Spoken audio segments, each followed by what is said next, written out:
Nous continuons donc notre voyage au cœur de la mission. Et vous allez me dire, il n'a encore rien dit. Qu'est-ce que nous devons faire si nous voulons être une église des chrétiens missionnaires? Et de fait, je ne vous ai encore rien dit. Parce qu'il est important d'abord de se dire pourquoi et comment. Pourquoi? Je vous l'ai dit, c'était le premier topo, parce que le Père, le Fils et l'Esprit Saint sont en eux-mêmes une mission, parce que ce qu'ils vivent en eux-mêmes, ils ont voulu le partager par le Fils et dans l'Esprit. Et puis, puisque nous sommes participants en vertu de notre baptême de cette mission, comme les 72, nous avons commencé aujourd'hui cette mission des 72. Ces 72 qui sont des anonymes, comme nous. Ces 72 qui représentent la terre entière.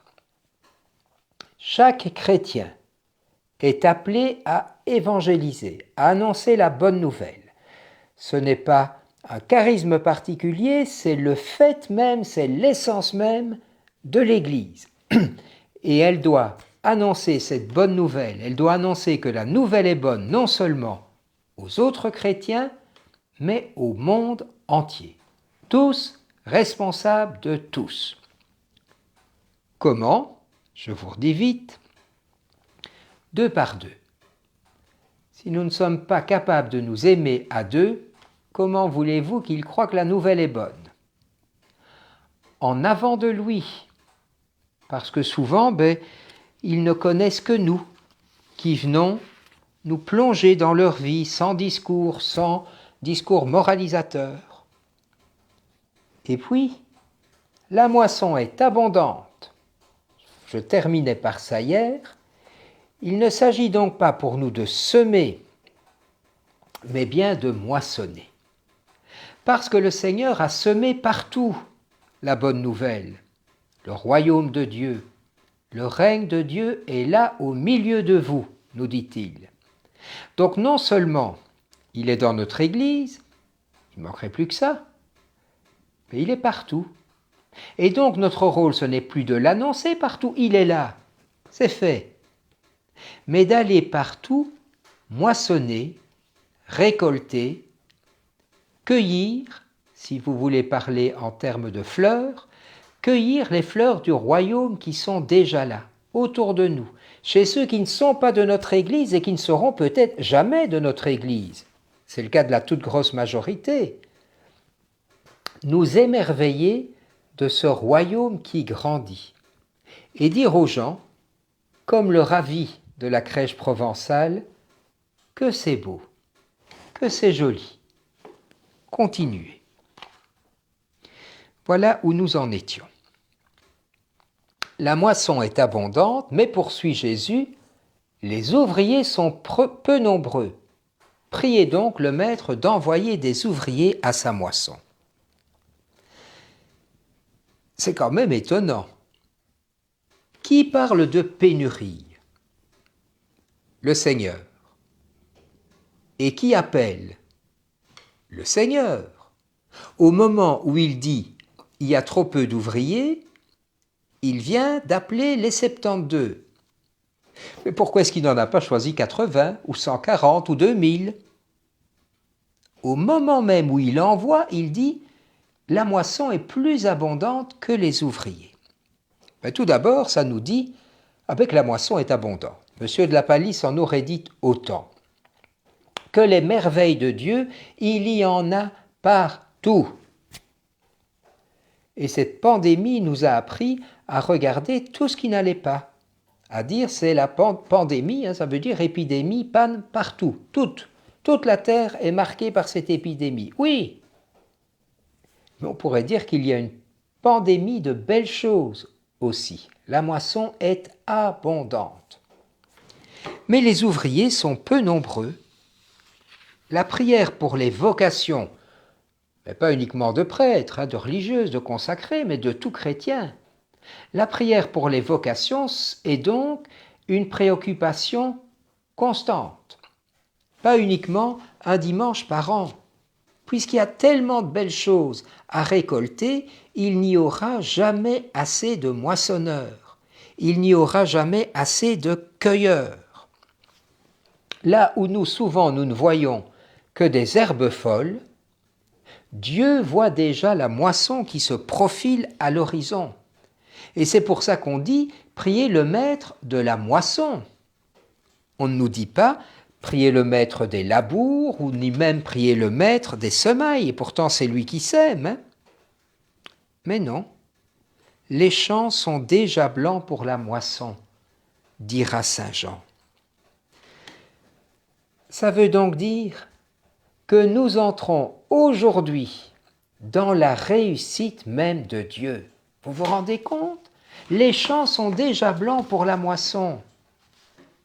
Toi, Seigneur, contrairement à ce que disent tous les JT, tu as réussi ton affaire. Tu as réussi ton coup. La moisson est là. Il ne faut pas traîner, il faut moissonner. Et il y a tellement de choses à faire qu'il faudra toujours un supplément de bras, que nous ne serons jamais assez pour partager cet enthousiasme. Jésus continue, avant de nous dire de nouveau ce que nous devons faire, de dire comment nous devons le faire.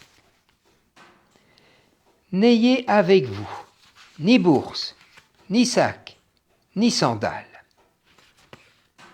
Et même ne saluez personne en chemin. Bon, ça, je vais vite, mais vous avez compris. Surtout dans ce peuple, quand on salue quelqu'un, ça prend du temps. Quand mon grand-père était en retard, ma grand-mère disait « il a encore rencontré un chien avec un chapeau ». Ça voulait dire qu'il saluait quelqu'un, mais que ça durait. Puisque la moisson est abondante, qu'on n'a pas le temps, qu'il faut aller vite, il faut saluer personne. Ça ne veut pas dire soyez des gens hautains qui ne saluent pas les autres. Mais ne prenez ni bourse, ni sac, ni sandales. Pour annoncer l'évangile, il ne faut pas d'abord des moyens. Annoncer l'évangile comme vous êtes, comme nous sommes. Puisque le Seigneur nous a choisis, mais il savait très bien comment nous étions. Donc s'il nous a choisis avec telle qualité, mais aussi avec tel défaut, il l'a fait. Je vous rappelle quand même, il a choisi des pécheurs, mais il a choisi des pécheurs aussi. Matthieu, le publicain, Simon, un zélote armé. Il savait quand même bien quand il les choisissait que ce n'était pas du haut de gamme. Mais il les a choisis. Et donc, allons aux autres tels que nous sommes. Mais soyons-le et chacun reste libre de nous accepter ou pas. Si nous venons avec trop de moyens, nous forçons quelque part la main aux gens. Vous connaissez ces vendeurs qui parviennent, à force de toutes sortes de moyens qu'ils ont appris, ou quand on vous téléphone pour vous vendre un salon, ils ont appris des trucs, et ils finissent par vous forcer la main. Et alors que vous avez un salon qui va encore très bien, vous en commandez un nouveau, et c'est foutu. Dans la foi, on est dans une relation d'amour. On propose, on montre, tel que nous sommes. Notre salon, oui, il est beau, mais il a aussi quelques charnières qui laissent un peu à désirer, et le tissu par endroits qui lâche. Mais on dit, on est quand même bien dedans. On vous le propose. Mais vous avez une liberté absolue. Nous sommes là non pas pour forcer, mais pour aider les gens à savourer. À se dire, mais ils ont l'air heureux, ces gens-là. Pourtant, ils ne font pas la sieste le dimanche matin, ils vont se taper 1 heure de sermon, comme ils disent. Mais ils ont l'air heureux. Ils ne vivent pas avec 4 Porsche et 3 Ferrari, et ils ont l'air heureux. Voilà que pendant le carême, ils donnent encore un peu plus de leur argent, ils sont toujours heureux. Notre manière de vivre, toute simple, sans artifice, doit poser question. D'où vient leur joie profonde? Dans toutes les maisons où vous entrerez. Voilà quelque chose qu'on ne fait plus maintenant. Je me souviens dans ma petite enfance, toutes les maisons étaient ouvertes, on entrait les uns chez les autres par la porte de derrière, comme on disait. Il n'y avait aucun problème. Hein. Et le soir, à la veillée, moi j'ai encore connu ça, quand il faisait bon, on s'asseyait devant chez soi, les voisins débarquaient avec leurs chaises, on s'installait, il y avait toujours bien quelqu'un qui amenait une bouteille, et on passait, il n'y avait pas de TV évidemment, on passait la soirée comme ça, on allait les uns chez les autres. Jésus, vous le voyez, il s'invite très facilement chez les autres. Hein. Nous maintenant, nous attendons d'être invités. D'ailleurs, si vous voulez être sûr que quelqu'un ne vienne pas chez vous, vous lui dites « tu viens quand tu veux ». Du coup, il ne viendra jamais parce qu'il se dit « oui, mais on ne m'a pas dit, viens tel jour à telle heure ». Vous voyez, c'est un truc où si quelqu'un vous dit « tu viens quand tu veux », ça veut dire « je veux pas te voir ». S'il veut vous voir, il vous dira « viens jeudi à 18h, on prendra l'apéro et on soupera ». Jésus nous invite à entrer chez les autres. Et nous comprenons bien que c'est bien plus que ce que je viens de dire. Hein.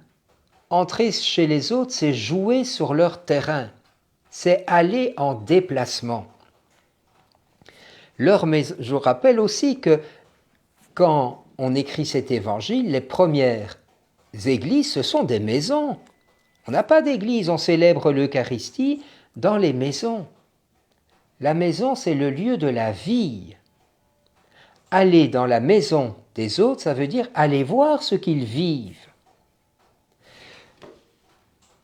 Peut-être que la pandémie va nous faire changer, mais nous avons bâti notre pastorale pendant des siècles dans l'Église, non pas en allant dans l'Église des gens, leur maison, mais en leur demandant de quitter leur Église, leur maison, pour venir dans notre Église, qui n'était plus une maison. Il est temps que nous redécouvrions cet appel de Jésus, allez dans leurs églises, allez dans leurs maisons, rencontrons-les là où ils vivent, comme ils vivent. Et vous savez bien, quand on entre dans une maison, en regardant un petit peu, on comprend déjà plein de choses. Hein. Et enfin, on va nous dire ce qu'il faut faire.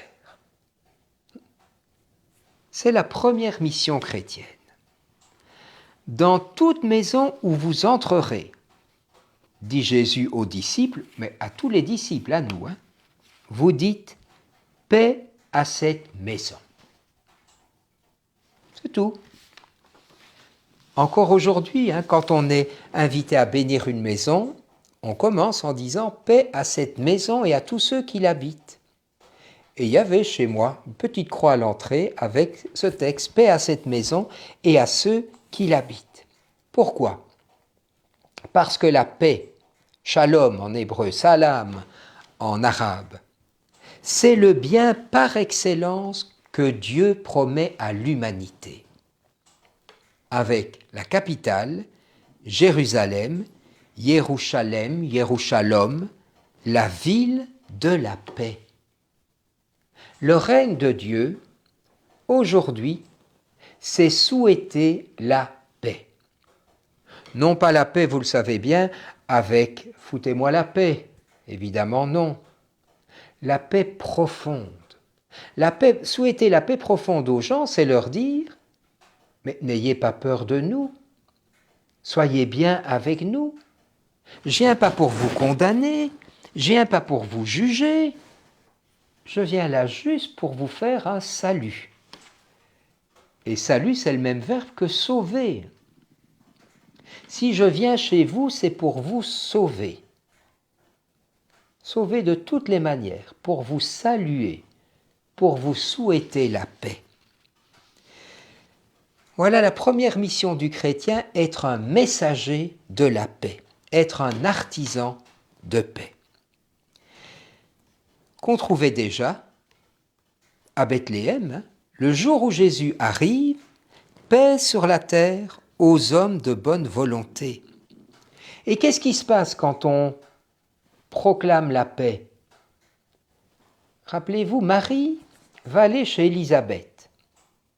Elle va donc la saluer, nous dit l'Évangile. Elle va lui dire « Shalom ».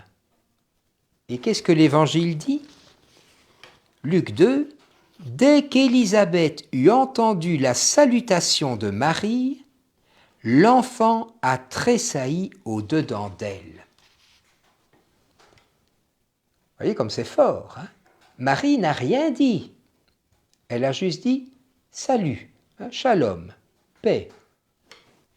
Il se passe quelque chose d'extraordinaire. Un rabbin juif disait « Sois toujours le premier à saluer quelqu'un. » Comme premier rôle, n'attends pas qu'on te dise « paix à toi, shalom, salut » au beau sens du terme. Dis-le le premier. Je vous cite le cardinal d'Annels, l'ancien primat de Belgique. Voilà ce qu'il dit. Marie n'a encore rien dit. Elle a simplement dit bonjour. Marie et Élisabeth ne font rien. Pour l'instant, ce sont les deux enfants qui font quelque chose. C'est Jésus qui commence tout petit à faire bouger son petit cousin dans le sein de sa mère. Pour nous de même, c'est Jésus sans que nous ayons rien dit, ou presque, shalom, qui déjà trouve son interlocuteur dans le cœur de l'autre qui écoute. Car dans chaque homme, il y a un petit Jean-Baptiste qui attend. Il faut dire bonjour et après, avoir une confiance ferme dans le fait que les hommes sont faits pour Dieu. Admirable texte du cardinal d'Annels. Quand nous arrivons chez quelqu'un, nous sommes des Maries, car Marie est l'image parfaite de l'Église. Quand nous arrivons chez quelqu'un, nous portons donc Jésus en nous. Et quand nous disons bonjour, simplement, à l'autre, c'est pas nous qui agissons, c'est Jésus en nous qui fait bouger Jean-Baptiste, le cœur de la personne qui est en face. Le reste, ça ne dépend plus de nous. Je vous donne un autre exemple. Bernadette de Lourdes, qui a été frappée par quoi? Parce que Marie l'a saluée. Elle m'a parlé comme une personne. Et vous vous souvenez? Quand notre pape François, le jour de son élection, est arrivé sur sur le devant de la basilique Saint-Pierre, il n'a pas commencé à faire de la théologie, hein. Il a dit « Buonasera », bonsoir, bonjour si vous voulez. Quelle théologie basse, aurait dit quelqu'un. Est-ce qu'il n'avait pas autre chose à dire que de dire bonsoir ou bonjour? Et il commence toutes ses interventions de l'Angélus en disant bonjour. Ben oui, comme Marie, salut, shalom, paix, et puis que Jésus en moi agisse en Jean-Baptiste en vous. De nouveau, chacun est libre, hein? Sinon, elle reviendra pour vous la laisser. On doit être assez relax dans la mission, puisqu'on n'est pas là pour forcer. Si quelqu'un ne veut pas, il ne veut pas. Donc on a une attitude de détachement, puisqu'on détache même la poussière de nos sandales. Mais en même temps, Jésus dit, ces refus sont graves, hein. Rappelez-vous Sodome et Gomorrhe qui seront traités moins sérieusement, moins durement. Le royaume de Dieu est là. Dieu vous dit « je t'aime ». Il te souhaite la paix. Il veut agir en toi et tu lui dis « pas intéressé ». C'est grave, dans le sens où, comme disent les jeunes, c'est super méga moche, quoi. On t'annonce une bonne nouvelle et tu ne la veux pas. Bien. Si on vous accueille, restez. Ne passez pas de maison en maison. En même temps que ça dépend de nous, ça dépend aussi de ceux qui nous reçoivent. Il convient donc d'accueillir humblement l'hospitalité qui nous est offerte. Mangez ce qu'on vous donne, buvez ce qui est offert, et reposez-vous. C'est votre salaire. De nouveau, vous voyez l'humilité. Quand je vais chez les autres, d'abord, je ne fais pas une apparition. J'y reste, je demeure. Grand verbe que l'on trouve chez saint Jean. Ne vous dites pas, oh ben voilà, je suis allé une fois à la fête du quartier, c'est très bien, ils m'ont vu. Non, non, restez, demeurez, installez-vous, mais avec humilité, en vous disant, c'est pas d'abord moi qui vais donner quelque chose, c'est eux qui vont me donner à manger, à boire et m'offrir le repos. Là aussi, ça bouscule tout, hein. On a vu la mission comme étant nous qui devions apporter quelque chose. Oui, nous apportons Jésus, ça nous dépasse. Mais parfois, c'est l'inverse aussi. Parfois, c'est dans le ventre des autres qu'il y a Jésus. Et parfois, nous avons chez nous Jean-Baptiste aussi. Il y a un va-et-vient. Il y a une manière d'évangéliser dans le temps qui était, je ne juge pas, je ne sais pas ce que j'aurais fait à cette époque-là, mais qui était, nous venons vous apporter le Christ. À vous, les petits pauvres, de l'Afrique, de l'Asie ou de l'Amérique latine, recevez-le. Et on ne s'est pas dit assez au début, mais vous m'apportez quelque chose aussi. Il a fallu du temps, et puis Dieu merci, maintenant on l'a bien compris, qu'on aidait dans les deux sens. Sinon, on est dans une pitié épouvantable. Et il termine, « Le règne de Dieu s'est approché de vous. » Notre simple présence, quelque part, en disant juste bonjour, quoi, ça veut dire, le règne de Dieu est là. On a tellement oublié ça, de se dire, ce royaume qu'on définit souvent par un royaume de paix, de justice et d'amour, l'essentiel est là. Accueillir toutes ces valeurs, là où elles sont. Un évêque anglican disait, l'essentiel de la religion, n'est-ce pas d'être ou de trouver un voisin aimable avec qui nous avons une relation pacifique. On est bien loin d'annoncer les 10 commandements de Dieu. Non, on est là chez les autres, à côté des autres, dans votre rue, en étant un voisin aimable, pacifique, qui apporte la paix. Simplement, quand nous voyons, on se dise, c'est le règne de Dieu qui s'est approché de nous. On s'en rend tous bien compte, hein. On se lève, on est de bonne humeur, on va à un guichet quelque part, on est malmené, on est de mauvaise humeur. L'inverse, on se lève de très mauvaise humeur, on est reçu d'une façon charmante par notre kinésithérapeute. Ah ben on va beaucoup mieux. Si nous sommes un voisin aimable, comme dit cet évêque anglican, nous deviendrons un signe efficace, pour parler en termes de sacrement, un signe efficace que le royaume de Dieu s'est approché de telle ou telle personne, que le royaume de justice, de paix et d'amour, comme disent les préfaces, est là. Et donc, tout joyeux, réjouissez-vous parce que vos noms se trouvent inscrits dans les cieux. Autrement dit, la source profonde de notre joie, elle n'est pas, comme on dit, parce que les esprits nous sont soumis. La force profonde de notre joie, elle est que nous participons dès maintenant au royaume céleste.